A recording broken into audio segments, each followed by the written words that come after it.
Hi, hello. Welcome to the episode of Isaiah's Newsstand. It's your host, Isaiah Edwards. The date is September the 13th, 2024.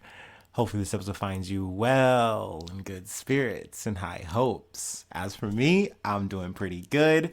It's my birthday. I don't know. Today was good. It's been a good day. Honest and for true. I will say, it did suck to have to go to work. I kind of had all lines and intentions of doing so, but scheduling conflicts got in the way this time, and I was like, you know what? I'd rather use my PTO in the future instead of using it now and then tank it. So I was like, okay, let's just go to work. But with the caveat of, you know what, I'm going to come in late. And I decided the reason I was going to come in late was not to piss off and be like cool, like, oh yeah, I'm going to hang out, big chillin'. No, I went to go to the BMV and do my license stuff. So, that went a little longer than I liked. Like, I got there early, which was great. I actually had a little bit of small talk with like a random guy about the seasons.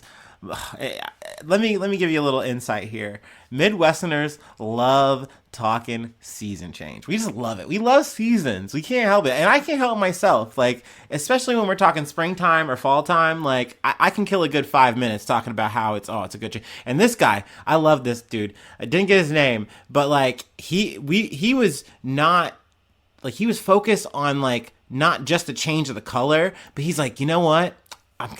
It's kind of unfortunate. I think the color changes are going to happen a little too fast because the temperatures are just going to go from and I'm like, so hot to so cold. And he's like, yeah. And I'm like, yeah, man, it sucks. It's crazy. I didn't think about the color thing. I was just vibing with him. So yeah, I'm like, okay, we're starting off the day right. But yeah, like I said, it went a little longer, but I was happy about it because I got my like compliant ID, had to do all this like extra rigmarole. It was a whole saga to get to this. And I was like, you know what? All right, cool. I have the money. We can just go ahead and do it today. I got my new license. I got my tag. I was like, yeah, this is worth it. And then I got into work. Okay. So work was good. Had to kind of come in like hot because I was late. But luckily my job is pretty cool with that. But obviously I'm like the only guy at the crusher. Luckily someone was there, so that helped a little bit of spot coverage, if you will. But yeah, I mean, we got through that. I guess what else I want to talk about a little bit. So we're going to blog a little longer. Why not? A little bit more gym talk. This is my first week at the gym. Officially kind of, done there. I plan on continuing it this way. I like it. It feels good. It's nice. I will say though, you definitely have that brain problem of like the first few days and you like look at yourself and you're like, I'm doing all this sweating and it's not happening fast enough. But I will say like, it's taken a lot to get here, and I've talked about it along the way, like about how I've done the house workouts, and from the house workouts I got out of the house and started doing walking more and more, and now we're finally here. Now I'm finally doing the gym stuff, and it's all kind of coming together and culminating, and it's nice. It feels good that we've kind of evolved and stepped it up, but I know I definitely have a long way to go.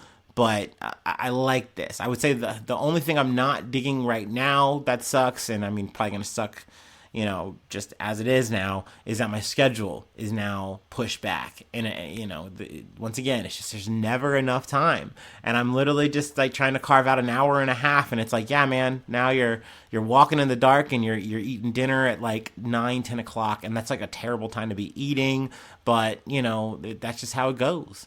But yeah, overall, I really do enjoy the feeling of working out. It's nice. I literally was doing this mental math. I realized I haven't run this much in about damn near 2 years. And I've done it in about a week, just by doing 2 minutes of running, 2 minutes of walking. And I'm like, who am I becoming? And I do foresee at the end of this in all ways that I'm probably still going to be a biggin. You know what I mean? My goal is not to shoot the moon here or anything like that. But it is just nice to see, because I remember being a kid. I had a Y membership and I tried that for a little bit. I didn't hate it. I definitely could kind of feel myself like back in that mode in a little bit of a way, just like, oh, I'm at it harder. But yeah, it just feels nice. It feels good. So there's that. Let's see. Is there anything else I want to regale you? Oh, food corner. I can't leave. I'm getting bad about missing the food corners, and I'm trying to do better. Let's see. We had burger, hot dog, fry. It's very nice. It's very good. Nothing too crazy. Nothing too wild about it. But yeah, hit the spot for sure. I guess I will say a little bit of a difference I did. I did it like big kid style and like squirted a bunch of like ketchup and sriracha, and then I put a bunch of like red peppers and, or not red pepper, but like red pepper flakes and like some salt and some pepper, little Lawry's, on the fries. So it kind of just did them up a little bit, a little zhuzh on them. So yeah, let's go ahead and do our startup. Let's go ahead and get into some news. Who knows? Maybe this will be a little longer episode. It's my birthday. I can do what I want. I don't have to apologize about it. Okay, it's my party. It's my podcast, and I'll yap if I want to. I might cry if I want to too. We'll see. I hope I don't. I don't want to cry on my birthday, y'all. It's been a good day, but we do have to talk about some serious shit, unfortunately. Let's go ahead and, like I said, just do a startup, and we'll get into it.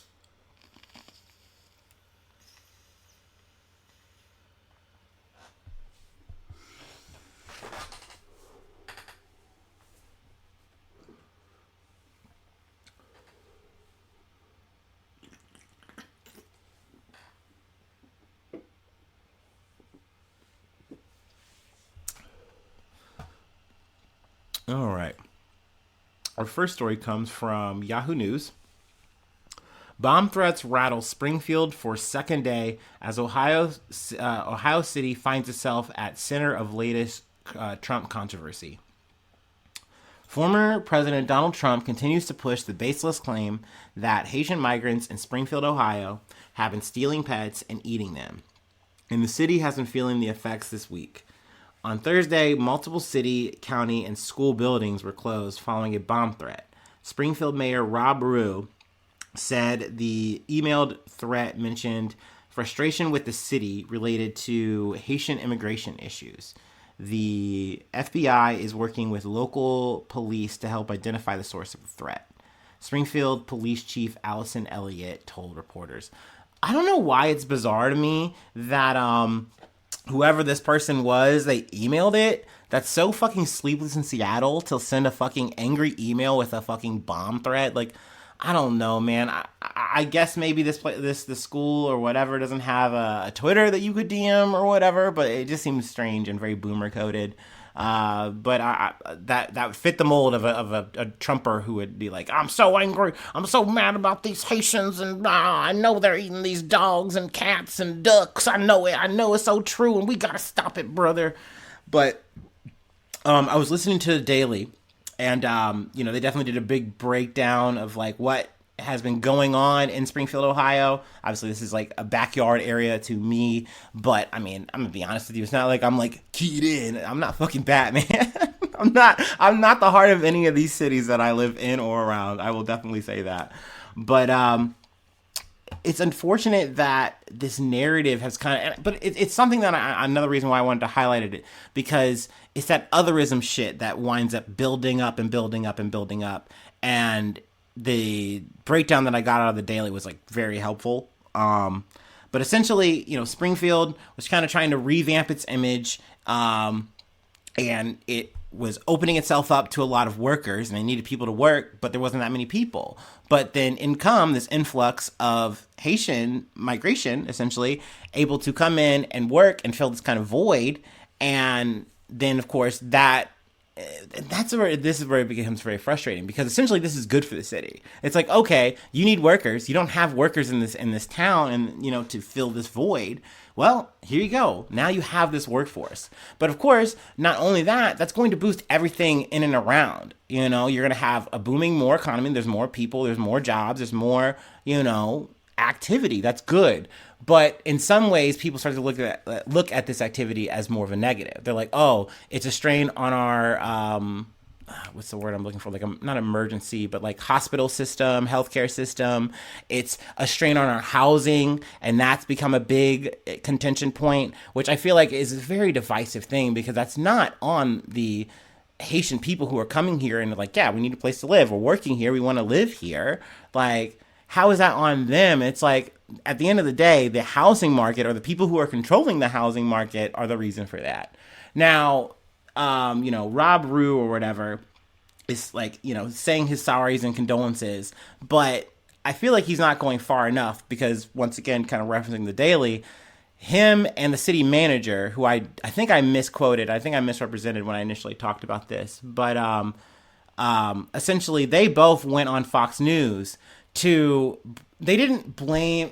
Here's the thing. You see a lot of these conservatives, they try to blame immigration without blaming immigration. And they do a poor job about it because at the end of the day, it's very bold-faced what you're doing. It's very obvious. But essentially, like, I've even started, heard J.D. Vance be like, oh, like, the good Haitian migrants, but it's a bad Biden policy. And it's like, no, dog, you don't like these migrants and you want them out. You've literally, like, Trump has literally said, oh, some of my day one things, I'm going to come to Springfield and we're going to deport all these illegal Haitians. And it's like, dude, what are you talking about? Like, that's not good Haitians. What do you, like, it's counter what they're actually saying and what they mean. Sorry, I know I'm getting a bit of a ramble. Let's see here. But essentially, Rob Rue, city manager, they went to go on and say, hey, the federal government needs to give us more money. They need to give us more help and assistance. Like, this is a problem. So this, with like the whole rumor mill mongering, weird influencer type people saying like, oh, there's like Haitian like immigrants, they're coming through and they're snatching up ducks and eating them in the park. It's crazy.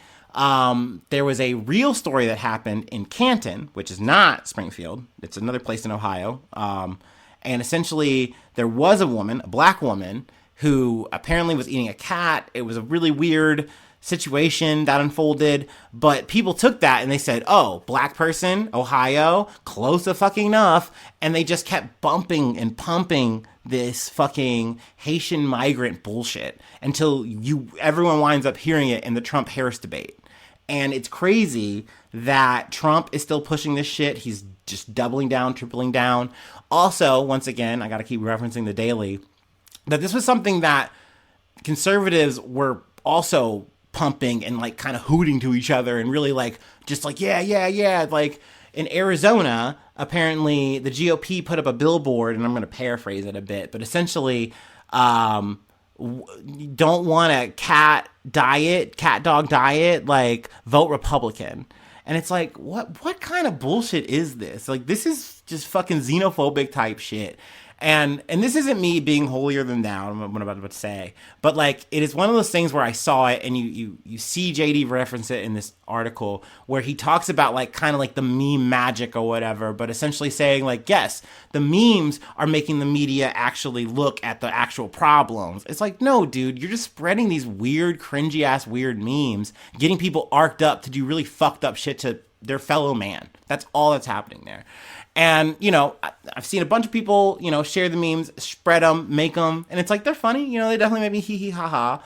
But I personally didn't feel like sharing them, though I've definitely shared my share of cringe, bad memes, problematic memes. But you can just kind of see where this is all kind of like where it's gone to get here and then where it's going to go. And it just becomes so scary because good that nothing has happened as of yet to anybody, that there hasn't been any violence. But I mean, this is pretty scary as it is. The Haitian, population right now in Springfield, it's crazy to come from the shit that you came from in Haiti. And then now people are just yelling at you, threatening you just for being here and working and living a life just like them. You're living no different of a life. Let's see here. I know I'm kind of just twirling in the wind here, but I did want to mention another aspect that was important here that kind of arced things up. Let's see. Father of boy killed in car accident tells Trump and Vance to stop talking about his son. This is a very sad but very moving moment, so I wanted to kind of actually zero in and read it. It's not just a claim about Springfield's Haitian immigrants being politicized by Vance and the GOP. In a post on X Tuesday, Vance referred to Aiden Clark, an 11-year-old who was killed last year when his school bus was struck by a minivan driven by a Haitian immigrant. As a child was murdered by a Haitian migrant who had no right to be here. And it's like, whoa, that's a jump. And essentially that's what Vance is like saying. He's politicizing this moment, blowing it up, and then essentially, Aiden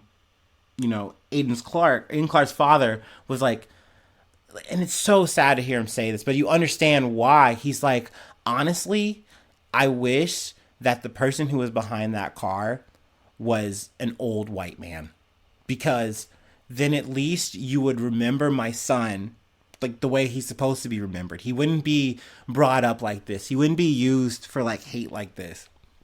And that really fucking broke my heart, that a person has to like stop their process for grieving to address this shit. You know what I mean? Because your kid is being used for like hate. And that's so sad. And then to like, they go, hey, like, well, what are your response to this? Essentially, they just kind of dodge it and then just keep arcing up about immigration. And it's just so fucking despicable, dude. It's just so fucking terrible. And I mean, this is just part of the reason why I'm like, oh, like Isaiah, it's like, oh, Kamala Harris bad. Like, you can't believe you're voting for her. I can't believe you're even participating in this bullshit. I hate Trump that much, dude. Yes, I hate conservatives that much, dude. I hate that this plays out this way. Like, yes, they're all bad, duh. But like, dude, I get so sick of these people. And I know it because then these people get to ape and reflect the same shit. These conservative motherfuckers get to do the same kind of mandrill routine with each other. And I get so sick of hearing it and experience it. I live in Ohio. I see the shit at my local UDF when it gets bad. And I'm glad that these motherfuckers are just as tired as we are. They don't really want to do it as much anymore. We'll see come post-October. We'll see come October. I know the diehards will really start getting up. They'll start getting really revved up. Trump Vance. We'll see. But fuck these motherfuckers. I'm sorry. Like, it's so frustrating to see what these motherfuckers do. I know all of these motherfuckers are evil. All these politicians are bad. But it's just crazy to take a group of people and try to villainize them like this when they're just like you. It fucks me up.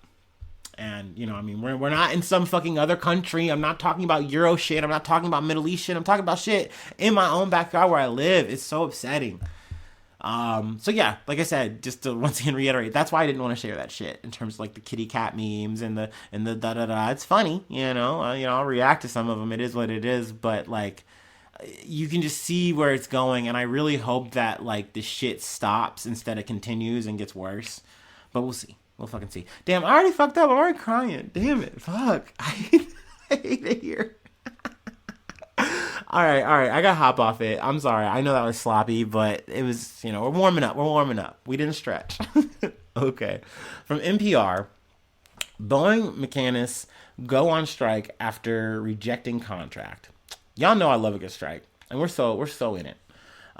We got Boeing, we got strike. Oh, let's go. Birdman money hands. One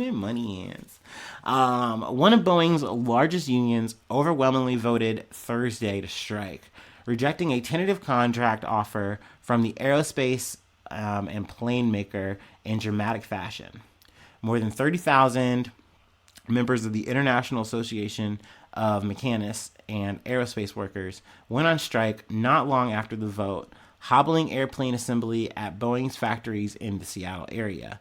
The work stoppages will also occur in Portland, Oregon. Will also occur in Portland, Oregon, and in Southern California. The machinists rejected the contract by 94.6%, and 96% of them voted to strike. Let's see here. Now, the union leaders actually were like, we think this is probably as good as we're going to get. It's not a terrible deal. They were essentially offered 25%. It would have raised wages by 25%. I think that was over 4 years. I might not be wrong there. It doesn't say in this article, but I thought I heard that. But it lowered raised wages by 25%, lowered employees' share of healthcare costs. That's good, and boosted retirement contributions by the company. In addition, Boeing promised that the company's next plane would be built at its facilities in the Pacific Northwest rather than at Boeing's non-unionized plant in South Carolina. But many rank and file union members were unhappy with the offer, which fell short of 40%. Which fell short of the 40% raise and pension changes that the union was seeking. So I mean, right there with that sentence, it's like, okay, like you were looking for this much, and they gave you 25%, essentially saying, hey, meet us in the middle. We offered a bunch of other extra stuff. It's not too bad, right? But I think that the people in the union really realized it's like, dude, people are making, like, speaking of fucking meme magic, people are memeing about how, you know, motherfucking Boeing assassins are working overtime because of all the shit that's going on and they got to cover up. You know what I mean? Shit does not look good for Boeing right now. They literally had to bring down Starliner because the shit was leaky and they couldn't dock right. Look, like, Boeing is not in a good position. They are not in a powerful position. And not to mention, they were kind of screwing over the people up until this point anyway. That's how we got here. So I get why the workers are like, cool that you guys think that this is the best we can get, but we think we can get better, and we want better. And good for fucking them. Clap that shit up. We'd love to fucking see it, and I hope that they fucking do. Last time they had a strike like this, it cost Boeing about $2 billion. So it's crazy that they're willing to do this shit, though they did say, like, as the shit was happening, they're like, hey, look, we're ready to come back to the table. We want to reach a new agreement. We understand you didn't like that shit. Okay, but we want to work this shit out. Yeah, the last strike by Boeing machinists in 2008 dragged on for 8 weeks, costing the company an estimated $2 billion. So yeah, like I said, big ups to them. We're rooting for them. We'd love to see it. All right, let's move on to the next beat. Also, this is a little bit of an aside because I know we talked about the steel thing. This really was a reminder too, because I've been learning a little bit just about that, just getting more details about it. It's crazy how these companies get so fucking weird with unions. How they'll be like, look, dude, you know what's crazy? We could just drop this shit right here. I mean, we're family and all. We love small town values. We love this city. We're part of this city. We're part of the DNA. But we could, like, go to a non-union place. You ever think about that? We could, like, take our shit down south. You think about that?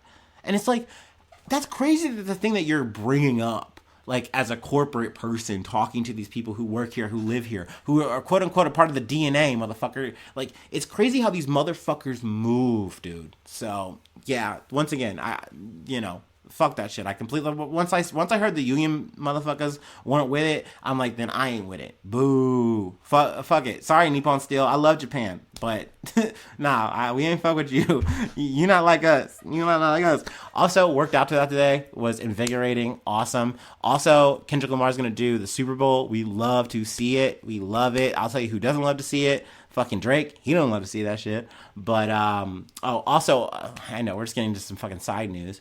Lil Wayne has it brought up because this was at the it's gonna be in New Orleans, the Super Bowl, and people are so fucking butthurt. They're so fucking mad. They're malding in chats. They're so upset. They're losing their hair over this because Lil Wayne is not gonna be performing. He's heartbroken, but whatever, man. Bro, what is the last recent thing Lil Wayne has made, bro?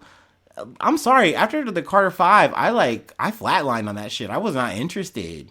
How many times is this man gonna talk about, like, gonorrhea and shit? I'm just over it, man. Like, I'm glad he's gotten healthier, but that codeine era killed him. I'm sorry. It's just not.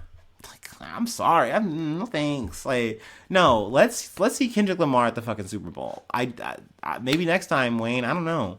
Anyway, there's obviously more to that, but I just wanted to inject that there.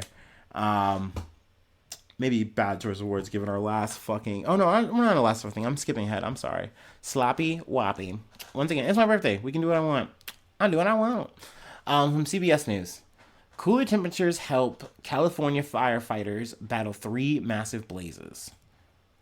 3 major wildfires in California have destroyed dozens of homes and forced thousands of people to evacuate, with triple-digit temperatures and strong winds fueling the blazes, officials said. Cooler weather this week was helped has helped firefighters gain the upper hand. California is now leading into the. Oh, this is fun. California is only now heading into the teeth of the wildfire season, but the state has already seen nearly 3 times as much acreage burn than during all of 2023. Whew. So that's good to hear that that's getting worse. The wildfires have threatened tens of thousands of homes and other structures across southern California since they accelerated during a triple-digit heat wave over the weekend.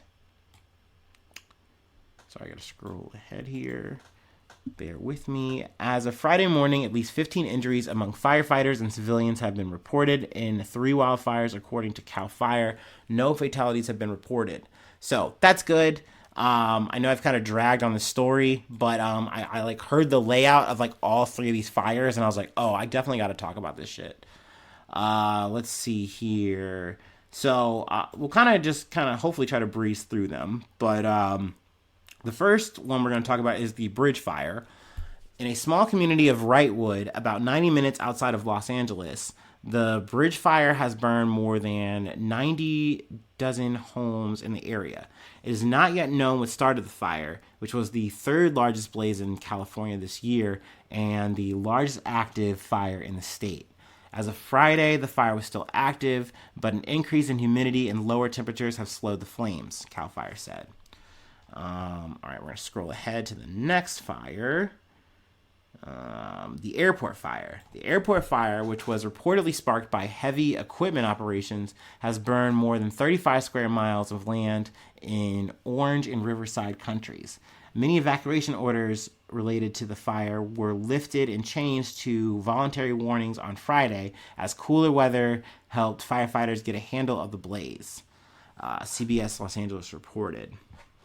Now we are going. Actually, no, I want to say one more part of this. The fire was 8% contained as of early Friday morning, according to CAL FIRE. Now I'm going to go ahead and scroll ahead. This is the last fire, which is the line fire, which I feel like this one specifically, I think you could definitely, like with all 3 of them, you could make a little mini thing, little season run with this. You know, I don't know. You've watched Chicago Fire. I'm sure you would watch California Fire, and especially with the Line Fire episode or whatever, because I mean it would be pretty fucking intense. Sounds fucking bar. Anyway, in San Bernardino, which reminds me, I got to talk about the Hell's Angel book. I got to talk about Hunter S. Thompson before we get onto the last thing. But anyway, in San Bernardino County, some 65,100 homes and buildings are under threat by the line fire. Residents along the southern edge of Big Bear Lake were told to leave Tuesday, while firefighters initially managed to keep the blaze within the San Bernardino National Forest. Winds started to sweep it towards homes, leading to the first set of mandatory evacuation orders being issued Saturday, according to the CBS Los Angeles. Lower temperatures and high moisture levels have helped firefighters, said CAL FIRE. There we go. But dry vegetation allows the fire to smolder and creep. Cooler temperatures and increased moisture this weekend are expected to aid firefighters. So here's to that. The fire was about 21% contained as of Friday morning. Now this is an important last part. Justin Wayne Halstenberg, 34, damn, same age as me, of Norco, was arrested Tuesday on suspicion of starting the fire on September 5th. Halstenberg was charged Thursday with 9 counts, including 1 count of aggravated arson, a 2nd count of arson causing great bodily injury to a firefighter, the San Bernardino County District Attorney's Office announced. Prosecutors said the evidence was found inside the 34-year-old's home and truck that he allegedly started 2 other fires that same day. So that's crazy. You know, I don't know. I don't know about you. This is a random ass fucking aside before I get into the Hell's Angel thing.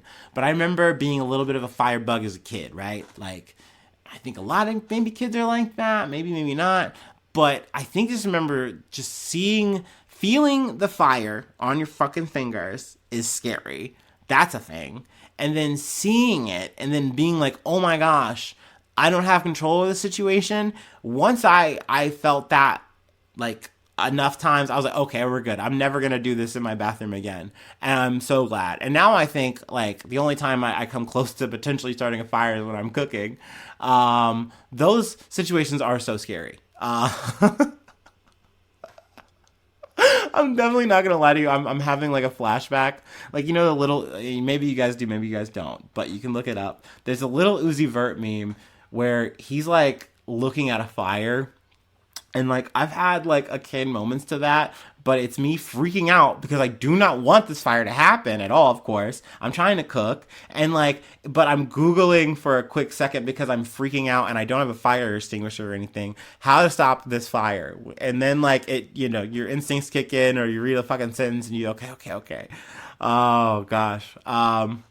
So yeah, I'm not that child anymore. You know, you have that fear fired for a fucking reason. It's crazy that people grow up and they just don't care, and it's like, yeah, dude, these things have fucking consequences. So, you know, if I hear anything from this specific line fire or any of these fires, I'll definitely keep you posted. But let me talk about Hell's Angels, and then we'll talk about our last thing. We'll do our last break. I finished that book this week. I got a little annoyed because Spotify lets me read the little books, do my little audible style thing, but they like put you on a limit. So I had to like wait a few days, and I was like, all right, damn. So I had to wait till this week to finish the book. It was interesting. It was, dare I say, good. But I still fucking like Hunter S. Thompson so much less than I expected. Like, as a, you know, a teenager or whatever, I watched Fear and Loathing in Las Vegas. Cool. I never read the book. I almost wonder now if I would even like it if I actually like read the material. It's kind of like a Stephen King situation. But I'll say what I liked was the fact that like you got to hear a person who wasn't a Hell's Angel talk about the Hell's Angels, like, in a really boots on the ground way. Like, they really experienced it to the point of like, oh, you could see how this life was like rubbing off on him as a person. That's very interesting. But I hated his perspective as a human being. Like, I just don't think I would have liked Hunter S. Thompson now that I've got a little peek in his little brain and heard his little, you know, way of thinking about things. I didn't like it, and I didn't like him for that. And, you know, maybe that's me being a weird old little prick or something. I don't know. But like, and then towards the end, he has his little chapter, and it's like, once again, I have to bring out my N-word per minute fucking meter, and it just goes off the charts. He just makes it like he's making up for it. And it's like, once again, man, this is your voice. You're putting this into this book. Like, it's crazy. You don't have, and at first it's like, you know, he starts off with quotes from the Hells Angels. They're saying it, and it's like, okay, all right, whatever, that's fine. But then he goes, no, this is how he would say it. This is how he wants to say it too. And it's like, nah, man, that's just you, dog. That's just how you view people and shit. And I hate that. But it's like, cool for, I guess, being that honest. Ooh, gonzo journalism. Bro, keep that shit on Pornhub. That's all I'm fucking saying. Anyway, let's go ahead and move on to our last beat. That's all the levity I think we're going to get here. Let's take our last break. And I thought we were done with this chapter, but we sadly have to reopen this wound a little bit. So...